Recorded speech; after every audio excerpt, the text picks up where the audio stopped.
Hello, and welcome to tonight's meditation for Wednesday in the 6th week of Easter from St. Andrew Lutheran Church in Franklin, Tennessee. Our lesson for this day is part of Jesus' long discourse with his disciples on the night of his arrest and trial.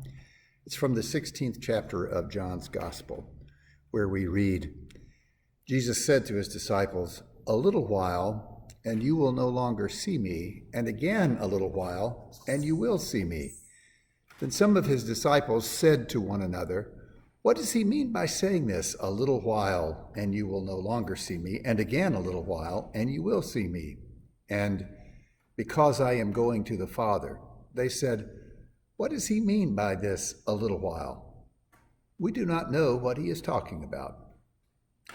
Jesus knew that they wanted to ask him, so he said to them, "Are you discussing among yourselves what I meant when I said, 'A little while, and you will no longer see me, and again a little while, and you will see me'? Very truly, I tell you, you will weep and mourn, but the world will rejoice. You will have pain, but your pain will turn into joy." When a woman is in labor, she has pain because her hour has come. But when her child is born, she no longer remembers the anguish because of the joy of having brought a human being into the world. So you have pain now, but I will see you again, and your hearts will rejoice, and no one will take your joy from you. On that day, you will ask nothing of me. Very truly, I tell you, if you ask anything of the Father in my name, he will give it to you. Until now, you have not asked for anything in my name. Ask, and you will receive, so that your joy may be complete. During these days in Easter, readings from the Gospels in both the Sunday and the daily lectionaries have been mostly from the Gospel of John. And if you are at all familiar with the New Testament, you've probably noticed that John's take on the Jesus story is markedly different from that of the other three Gospel writers. Matthew, Mark, and Luke, called the Synoptic Gospels, tell us of a Jesus who seems intent on keeping his identity as the Messiah a secret. When people come to understand that he is the Christ, he tells them to keep it quiet.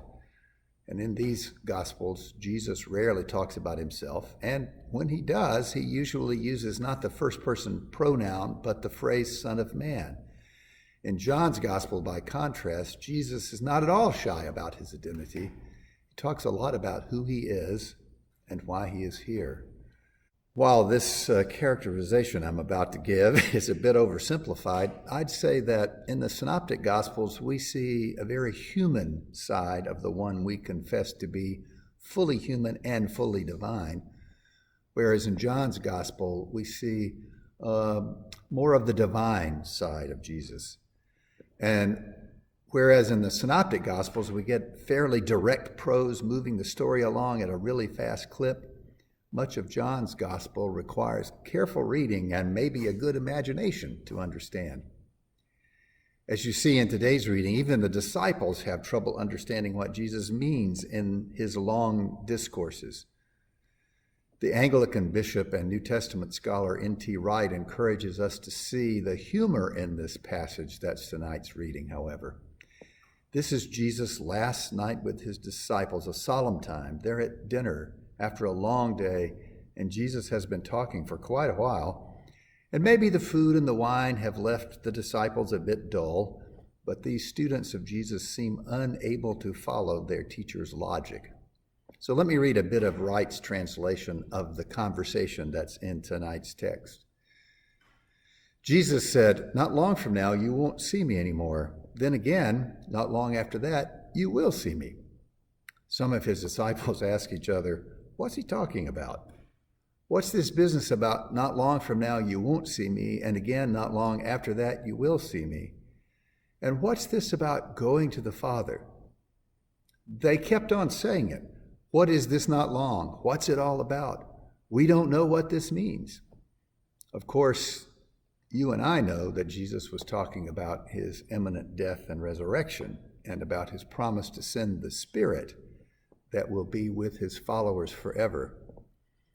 John sees the death and resurrection of Jesus as the birth of a new order.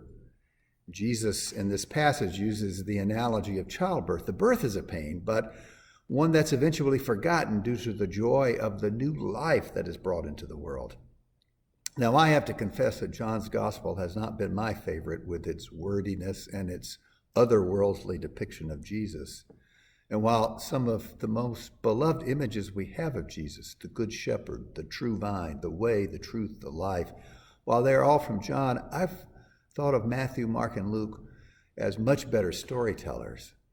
But a few years ago, I was helped in my appreciation of John by the late scholar Gail O'Day, who points out that John's gospel is ultimately about friendship, not sentimental friendship, but one in which, as Jesus himself said, no greater love has anyone than to lay down their life for their friend. In the new order that Jesus is bringing in, the old hierarchies, you see, in which some are important and some not much so, are replaced by friendship. In one of the more complicated passages from this same night in Jesus' story, he says to the Father, I am praying that they may be one, just as you and I are one. I in them and you in me. Yes, they must be completely one, so that the world may know that you sent me and that you loved them just as you loved me. That's pretty profound, isn't it? This oneness, this friendship instead of hierarchy in the new order that Jesus has birthed in his death and resurrection. People no longer need to go through a line of subordinates to get to God. God is not remote, but is one with us who are Jesus' friends. N.T. Wright says that this passage makes it clear that, in his words, it is time to throw out of the junk room of our minds all those medieval images of a distant, remote, uncaring father who has to be pleaded with and, as it were, bribed with the blood of his own son before he can be made even to think of doing something good for us, says Wright. Jesus said, ask, and you will receive. Now, I grew up in a church whose image of God was something like a humorless and intolerant dictator who demanded perfection and delighted in punishing us poor humans whenever we did anything wrong. It's the image of God lots of people have, isn't it? Ever heard anybody say, ooh, lightning's going to strike you whenever you say something a little wrong?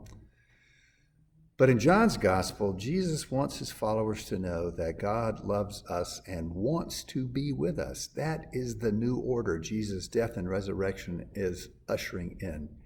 I no longer call you servants, Jesus says, but friends. And because of that friendship, no matter our current situation, good, bad, or locked down, God is with us as friends. When we experience pain or depression or loneliness, God is with us like a friend and will redeem the bad, like a mother who has just given birth to a child. The pain we experience will be forgotten in the joy that is to come. A lot of us are experiencing loneliness in these days of physical separation. So this may be an especially good time to hear that God loves us and that the Spirit of Jesus is still with us, that we are friends. Yes, it's a very good time to think of ourselves as friends of Jesus and not just servants. It's also a very good time to remember that there is always light at the end of whatever tunnel we find ourselves in.